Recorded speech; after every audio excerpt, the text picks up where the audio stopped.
Bienvenidos oyentes a nuestro espacio de nostalgia, donde los sonidos del pasado resuenan contándonos las historias de vida detrás del balón. En el ardiente verano de 1970, la selección inglesa llegó a México como campeona mundial defensora, cargando sobre sus hombros el orgullo de toda una nación. Bajo el calor sofocante y la densa atmósfera de Norteamérica, escribieron una historia llena de emociones intensas en aquella Copa del Mundo. Con una generación de jugadores excepcionalmente talentosos y un estilo de juego vistoso pero pragmático, que combinaba un control magistral del balón con ataques fulminantes, se convirtieron en parte inolvidable de la memoria de toda una generación de amantes del fútbol.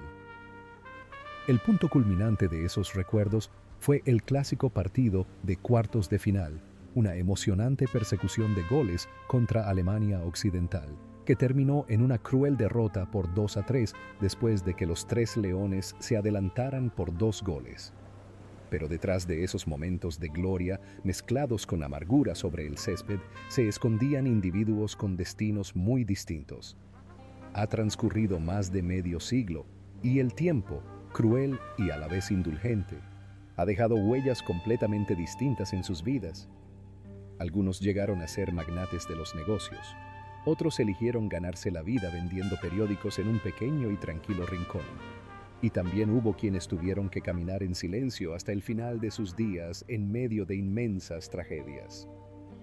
Hoy, los invito a repasar la turbulenta trayectoria de 10 obras maestras de la vida humana. El elenco de jugadores que se convirtieron en el alma de la generación dorada del fútbol inglés de aquel año. Retrocediendo en el tiempo, el primer nombre que nos viene a la mente es el del gran capitán Bobby Moore. En la selección inglesa de aquel año, Bobby, a sus 29 años, con la madurez de un hombre nacido en 1941, era el alma de la defensa y la roca más sólida del mundo.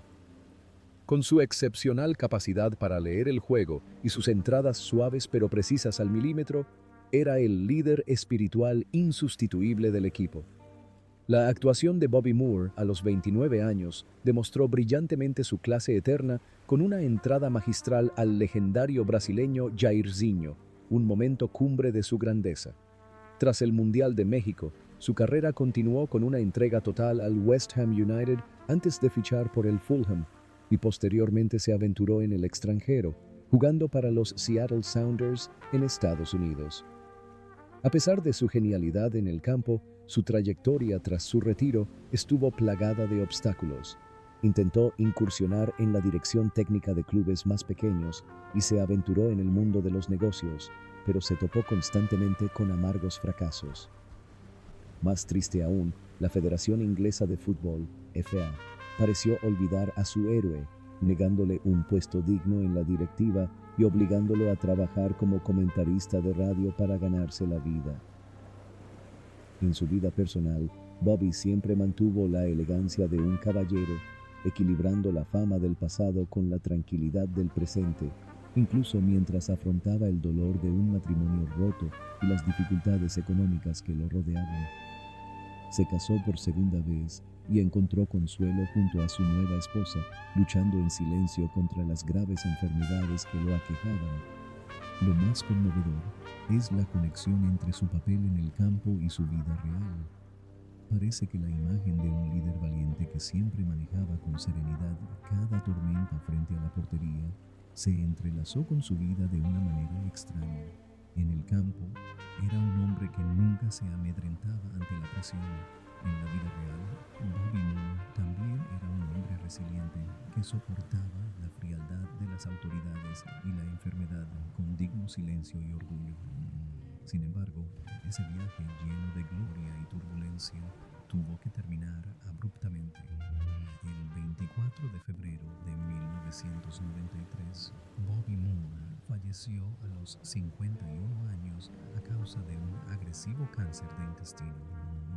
Su partida dejó un enorme vacío en los corazones de los aficionados y provocó un tardío arrepentimiento por parte parte de los directivos del fútbol. El legado que dejó no solo incluye obras de teatro bellas, casi poéticas, sino también una profunda reflexión sobre la dignidad de un héroe olvidado. Para aumentar su poder ofensivo, la selección inglesa fichó a Francis Lee, un delantero sumamente astuto. En aquel mundial, este jugador de 26 años, nacido en 1944, se desempeñó como un delantero rápido y técnico que a menudo protagonizaba jugadas decisivas. Con un estilo de juego directo, una complexión robusta, un regate habilidoso y una peculiaridad muy controvertida para provocar penaltis, era una pesadilla para las defensas rivales. El rendimiento de Lee en su mejor momento demostró con valentía la astucia de un verdadero depredador. Pasó la mayor parte de sus mejores años en el Manchester City, convirtiéndose en una gran leyenda de la afición de Manchester, antes de fichar por el Derby County y ganar otro campeonato nacional. Sin embargo, lo que realmente distinguió a Francis Lee no fue solo en el terreno de juego, sino su asombrosa visión para los negocios. Mientras muchos jugadores de su época luchaban tras su retirada, Lee vio una oportunidad de negocio en una fábrica de papel higiénico. La transformó en un enorme imperio industrial llamado FH Lee Limited, convirtiéndose en millonario por mérito propio, comprando jets privados y siendo propietario de prestigiosas granjas de cría de caballos de carreras. La riqueza y el poder lo trajeron de vuelta al fútbol como presidente del Manchester City en la década de 1990. La conexión entre el terreno de juego y su mundo empresarial simboliza el pragmatismo. La imagen de un delantero astuto, siempre capaz de aprovechar las más mínimas oportunidades en el área, se entrelazó con su vida de una manera peculiar. En el campo, era un jugador aguerrido, dispuesto a luchar por su objetivo. En la vida real, Francis Lee era un hombre de negocios sumamente astuto y decidido, dispuesto a asumir riesgos comerciales para construir su propio imperio. Aunque recibió críticas durante su gestión del club, nadie podía negar que era un hombre nacido para ganar. Sin embargo, ese viaje lleno de gloria desde el campo hasta el mundo empresarial tuvo que terminar abruptamente. El 2 de octubre de 2023, Francis Lee falleció a los 79 años a causa de un cáncer de pulmón. Su partida dejó un enorme vacío en el corazón de los aficionados. El legado que dejó no solo son goles valientes, sino también una profunda reflexión sobre la excepcional perspicacia empresarial de un jugador. Peter Bonetti, el portero de 28 años, nacido en 1941, apodado El Gato, fue uno de los mejores porteros en la historia del Chelsea con más de 700 partidos. Con una complexión delgada y paradas en planchas suaves, flexibles e increíblemente elegantes, era considerado un guardián excepcional a la altura de Banks. Sin embargo, el destino lo llevó al partido más amargo en México. Al tener que reemplazar a Banks en el último minuto en los cuartos de final contra Alemania Occidental, Bonetti, a los 28 años, tuvo que soportar los 90 minutos más angustiosos de su vida al encajar 3 goles, incluyendo un error directo. Esa actuación lo convirtió en el chivo expiatorio del fracaso de toda una nación.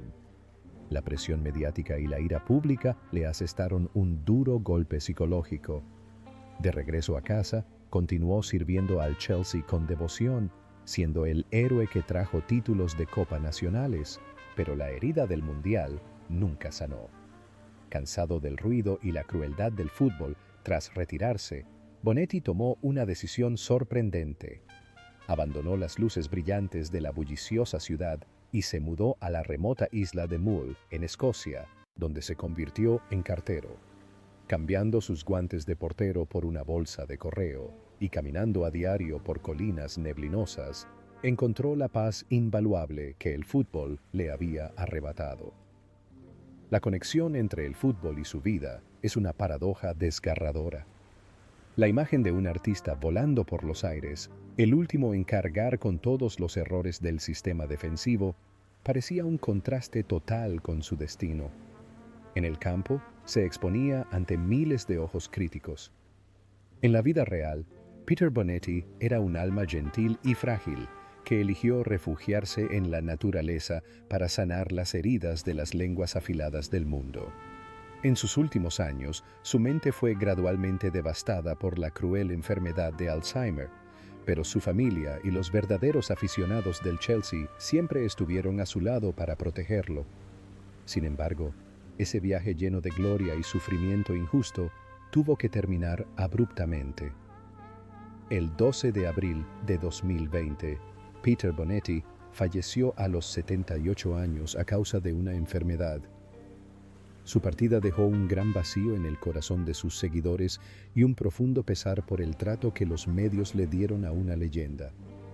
El legado que dejó no solo reside en su asombrosa destreza con la guitarra, sino también en una historia de vida profundamente reflexiva sobre el poder del perdón y la búsqueda de la paz interior. Otro factor indispensable en el sistema táctico de Inglaterra fue Martin Peters. A los 26 años, este versátil centrocampista, nacido en 1943, era un jugador con una inteligencia adelantada a su tiempo.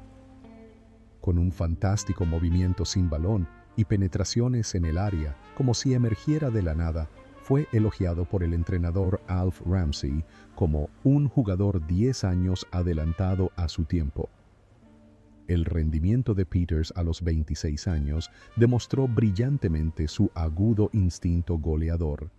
Fue él quien marcó el 2-0 en el fatídico partido de cuartos de final contra Alemania Occidental. Tras la gloria en el Mundial de 1970, Peters causó conmoción en el mercado de fichajes al dejar el West Ham United, el club de su infancia, para unirse al Tottenham Hotspur en un traspaso récord, y posteriormente disfrutó de una etapa tranquila en el Norwich City. Lejos del glamour y el estilo de vida ostentoso de muchas estrellas contemporáneas, la vida privada de Martin Peters fue increíblemente discreta y ejemplar. Tras su retiro, no siguió la exigente carrera de entrenador, sino que optó por trabajar en el sector de los seguros de automóviles, llevando una vida como la de un diligente oficinista. Disfrutaba de los placeres sencillos con su esposa e hijos y de tranquilas tardes dedicadas a la jardinería. La conexión entre su carrera y su vida personal creaba una absoluta armonía. La imagen del héroe silencioso, siempre invisible para las entradas de los rivales, que solo brillaba en el momento preciso, parecía haberse manifestado a la perfección en su vida. En el campo, era una persona discreta, que no necesitaba mucho tiempo con el balón, pero siempre estaba alerta. En la vida real, Martin Peters también era un hombre humilde que siempre supo mantenerse al margen para proteger la paz de su hogar, incluso cuando afrontó los estragos del Alzheimer en sus últimos años. Sin embargo, ese glorioso pero sencillo camino tuvo que terminar abruptamente. El 21 de diciembre de 2019, Martin Peters falleció a los 76 años tras una larga lucha contra la enfermedad. Su partida dejó un gran vacío en los corazones de los aficionados. El legado que dejó no son solo sus mágicas penetraciones en el palco, sino también una historia de vida profundamente reflexiva sobre la humildad de una gran personalidad.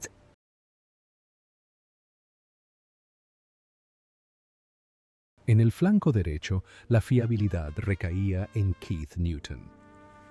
El lateral de 28 años, nacido en 1941, era una roca sólida en la banda derecha, un eslabón indispensable en el sistema defensivo.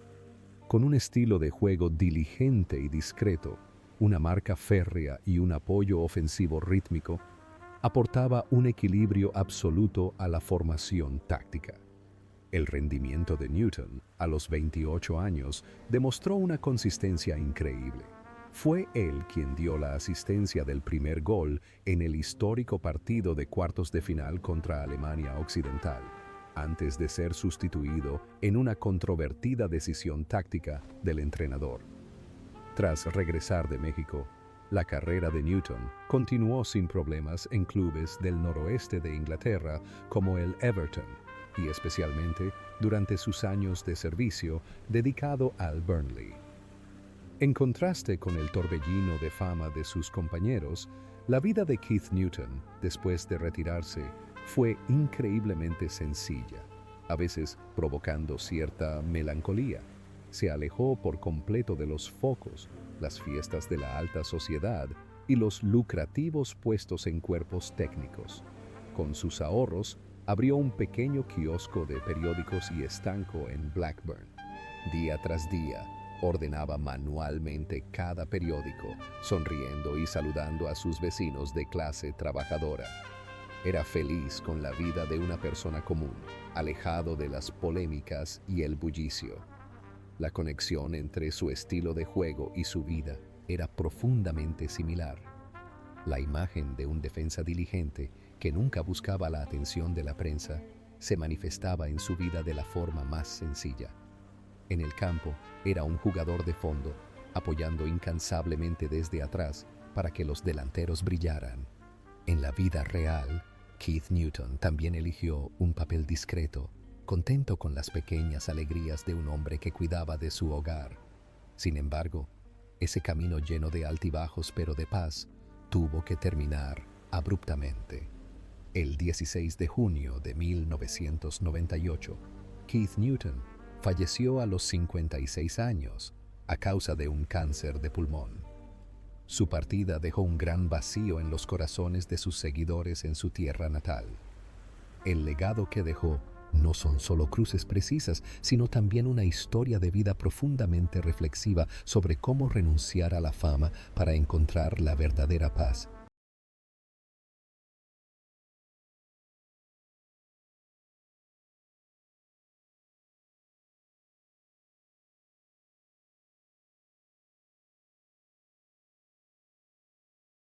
En el flanco opuesto, la juventud y el fuego ofensivo pertenecían a Terry Cooper. En el Mundial de 1970, este lateral izquierdo de 25 años, nacido en 1944, era un jugador letal en la banda, considerado por los expertos como uno de los mejores laterales del mundo en aquel momento. Con una velocidad vertiginosa, una resistencia abundante y una excepcional habilidad para centrar, se incorporaba constantemente al ataque, convirtiéndose en una opción ofensiva increíblemente impredecible para los Tres Leones. El rendimiento de Cooper a los 25 años exhibió brillantemente un fútbol ofensivo y enérgico. Parecía no tener miedo de ningún extremo rival. Brillando con luz propia en la selección nacional y siendo un pilar fundamental del Grand Leeds United bajo la dirección de Don Revie, parecía que el futuro de Cooper sería prometedor. Pero una terrible fractura de pierna en 1972 le arrebató su vitalidad y su mejor forma. A partir de entonces, la carrera de Cooper tuvo que desviarse hacia clubes más modestos, pero su pasión por el fútbol nunca se extinguió.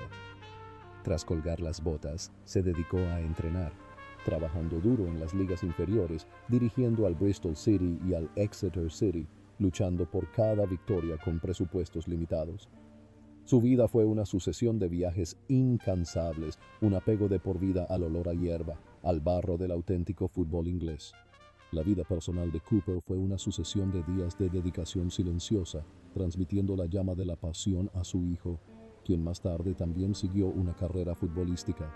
La conexión entre su papel en el campo y su vida es un testimonio de una intensa vitalidad. Parece que la imagen de un lateral aventurero, siempre lanzándose al ataque sin importar los riesgos, se entrelazó con su vida de una manera mágica. En el campo, era un individuo explosivo que no temía correr riesgos. En la vida real, Terry Cooper también era un hombre increíblemente resiliente, que se esforzaba por empezar de nuevo tras una lesión, afrontando las dificultades financieras de los clubes pequeños con una fuerza de voluntad extraordinaria. Sin embargo, ese viaje lleno de gloria y esfuerzos incansables tuvo que terminar abruptamente. El 31 de julio de 2021, Terry Cooper falleció a los 77 años. Su partida dejó un gran vacío en los corazones de quienes aman el fútbol americano puro. El legado que dejó no se limita a sus veloces carreras, sino que también es una historia de vida profundamente reflexiva sobre la resiliencia y un amor infinito por este deporte. La responsabilidad de marcar goles en la delantera inglesa recayó sobre los hombros del héroe Geoff Hurst. El delantero de 28 años, nacido en 1941, llevaba consigo el brillante halo de su histórico hat-trick en la final de 1966 para seguir desempeñando el papel de asesino del área en México 1970. Con una inmensa fuerza física, una gran capacidad de desborde y una definición implacablemente potente, era una punta de lanza extremadamente peligrosa. La actuación de Hurst a los 28 años demostró valientemente la calidad de un clásico número 9.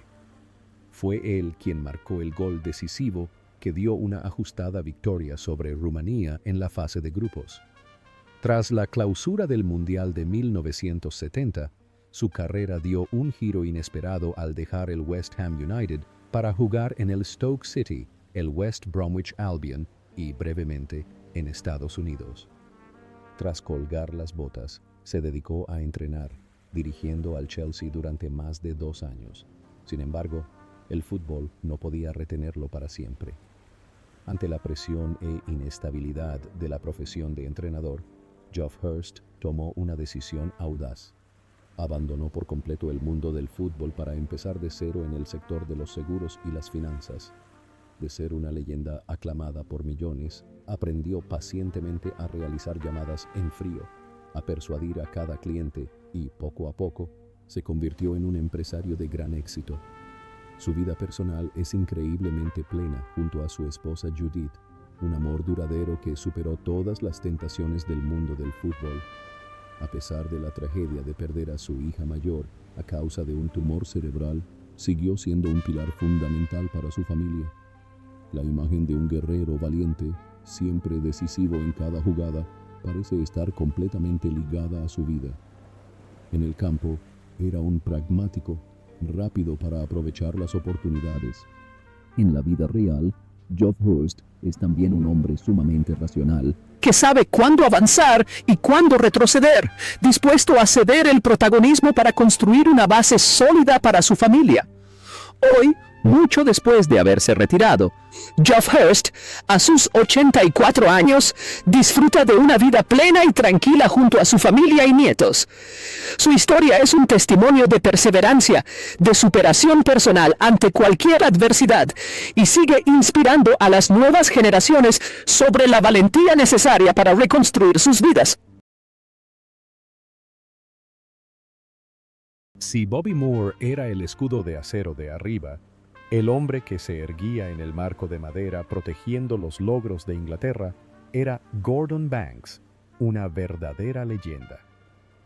En el torneo de ese año, este portero de 32 años, nacido en 1937, actuó como el último baluarte, brindando absoluta tranquilidad a sus compañeros. Con reflejos sobrenaturales, precisión y manos prodigiosas, creó uno de los momentos más grandiosos de la historia del deporte. La actuación de Banks a los 32 años demostró una valentía extraordinaria, ejemplificada por su parada imposible en plancha ante un cabezazo del rey del fútbol, Pelé, una parada que desafió todas las leyes de la física. Irónicamente, su ausencia por intoxicación alimentaria en los cuartos de final contra Alemania Occidental fue en parte la razón de la eliminación de Inglaterra. Después del Mundial de 1970, se esperaba que su carrera continuara ascendiendo brillantemente, pero el destino le asestó un cruel golpe. Un terrible accidente automovilístico en 1972 lo dejó ciego permanentemente del ojo derecho, obligándolo a retirarse del fútbol profesional en su país natal con inmenso pesar. Sin embargo, Gordon Banks no se rindió. Viajó a Estados Unidos para unirse a los Fort Lauderdale Strikers donde continuó defendiendo la portería con un solo ojo, llegando incluso a ser reconocido como el mejor portero de la liga. Su vida personal es un brillante ejemplo de esfuerzo extraordinario y compasión ilimitada. Vivió en paz con su esposa Úrsula, dedicando la mayor parte de su tiempo libre a actividades benéficas, apoyando a personas con discapacidad visual y ayudando a niños necesitados. Aceptó la adversidad con serenidad, sin quejarse de la vida. Parece que la imagen de un protector que siempre obraba milagros para salvar al equipo se manifestó en su vida de una manera singular. En el campo, era un creador de lo imposible. En la vida real, Gordon Banks fue una gran inspiración, transformando la tragedia personal en la fuerza para seguir contribuyendo a la sociedad. Sin embargo, ese camino lleno de gloria y extraordinaria fuerza de voluntad tuvo que terminar abruptamente. El 12 de febrero de 2019, Gordon Banks falleció a los 81 años a causa de un cáncer de riñón. Su partida dejó un gran vacío en el corazón de sus seguidores. El legado que dejó no solo incluye algunas de las mejores atajadas de la historia, sino también una conmovedora historia de vida sobre cómo superar la adversidad con resiliencia. Por encima de esa sólida línea defensiva se encontraba la gran mente del mediocampo, el legendario Bobby Charlton. En la selección de ese año, el mediocampista de 32 años, nacido en 1937, era la estrella más brillante, el alma del mediocampo de los Tres Leones. Con una técnica individual magistral, una visión táctica inigualable y potentes disparos de larga distancia con ambos pies, era el terror de cualquier defensa. El desempeño de Bobby Charlton, a los 32 años, exhibió brillantemente un estilo de fútbol vistoso, pero sumamente efectivo. La decisión de sustituirlo en los cuartos de final contra Alemania Occidental para darle descanso cuando el equipo local ganaba 2-0 sigue siendo una de las mayores controversias en la historia de los mundiales. Tras el torneo en México, Charlton se despidió de la camiseta de la selección nacional y puso fin gradualmente a sus gloriosos años en el Manchester United. Su carrera dio un giro hacia la dirección técnica cuando dirigió al Preston North End. Luego probó suerte en los negocios deportivos y finalmente regresó a su hogar, Old Trafford, como directivo del club. Aunque fue un ícono mundial y recibió el título de caballero de la familia real británica, la vida personal de Sir Bobby tenía un trasfondo profundo. En lo más profundo de su ser, siempre llevó consigo el fantasma del desastre aéreo de Múnich de 1958, donde perdió a sus compañeros de equipo, sus amigos más cercanos de la juventud. Equilibró el protagonismo en el campo y su dolor personal con una actitud sumamente humilde, discreta y ejemplar ante la vida. Nunca alardeó, dedicando siempre su tiempo a organizaciones benéficas de desminado y al desarrollo del deporte comunitario. La imagen de un artista extravagante en el campo, capaz de realizar tiros atronadores, parecía un contraste total con su destino. En el terreno de juego, irradiaba una energía explosiva, brillando con luz propia. En la vida real, Bobby Charlton era un hombre con profundas reflexiones, que cargaba en silencio con los trágicos recuerdos de toda una generación de talentosos jugadores que perdieron la vida. Sin embargo, ese camino lleno de gloria y profundas tristezas tuvo que terminar abruptamente. El 21 de octubre de 2023, Bobby Charlton falleció a los 86 años tras una caída en una residencia de ancianos después de años de lucha contra la demencia.